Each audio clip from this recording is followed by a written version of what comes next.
Baba alikuwa ni mzee wa Banyuni. Mimi nimepawa kwa kazi yangu nalokufanya mimi. Malipo wangu nikafanya kwa Banyuni, ni mzee wa Banyuni. Na wale wangu nitukulie wakati ule mpaka nitafata tena hunda kia umri mimi. Na leo alhamdulillah maadamu kwa hunda kia umri lazima nifanye mambo mazuri. Kwa hivyo leo sasa mimi kicha madhumuni wangu mimi siwezi kumcha fulani wala kumchukana fulani. Idi udulonga lake ni kuna neno la sawa sawa. So bini kula mua ana nchi na kula mua ana ndui. Hapo mtetepo ni pia pale kule nabo pakini kula mua uko ndo wake. Baba sasa yeye kimcha uleve kwa tabacha yini. Baba sasa kimcha yeye nini manake pale bechu bapoteo pale bechu balo manake kinyume iba. Leo isi ni maadamu kwenye masuli isi lazima kula yamu tutafanya, tutachukana, tutaimba kwa mwivi, tutaimba kwa ni jambo tuko nao hivi, lakini lazima isi tutukue isi ni bachuvechu, tutambiria tutaenda tukachuvechu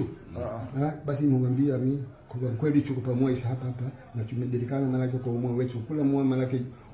hutoa ni wakili wa jazira visiwa zetu hivi mpaka chote kisawa na bachuvechu tuwaruche na ule alombo pia kimfanya nduli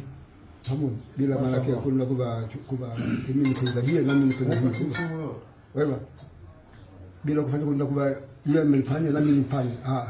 mimi kaule ndo kulikosea mimi ndo mfanyia mashaallah kila zaidi akudumuza maana yake maana kwa jamaa bingu niteke kwenda kubadili haikunena sasa pia nijibu lazima nisimame nami ninene hebu kubana si sikunena basi sila zaidi ila naomba Mungu manake Mungu atufanye tawfik hii tabia yetu tutakufanya hivi na kula kabila abone kwa Banyuni vadikana na bako pamoja haba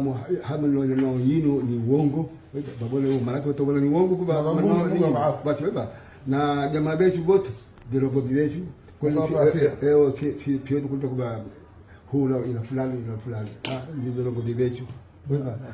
nkana chupa ile sibade chupa ile siba iwana lazima watapoa ile fulani lazima lakini basubiri kana hizi subiriwe hizi chukana hizi mimi ndende chukana wewe hai na hali mimi kisha barangili simama kija barangili mimi kisema kija bambia kwa Banyuni hii tukiani bambia mimi kisema kija barangili huamba rak dafe kisha Somali rak dafe nini isa hiyo tafsiri malaki ndio ikisema algodule basi ambapo kwa ile vuli kwa nini wewe lazima kwa yambo sasa kabisa nimebonekana wewe sikuchira nchi kwa shughuli kuchira mtu kwa nguvu kuchira mtu kwa sura salamu hii ndio mbona ni wewe basi maana ba tunaweka na ndio hapa na baba bangu na mawakili kula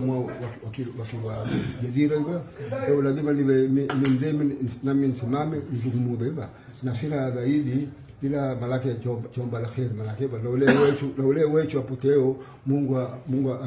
anjesa hivyo isipie chube bamoyo hivyo sio kuna kwa mimi nafanya hii na kufanya hapana yeye fanya hii wewe tufanye hiyo sasa wewe mfanye wema hivyo hatuna zaidi ila ni hao. Assalamu alaykum wa rahmatullahi wa barakatuh.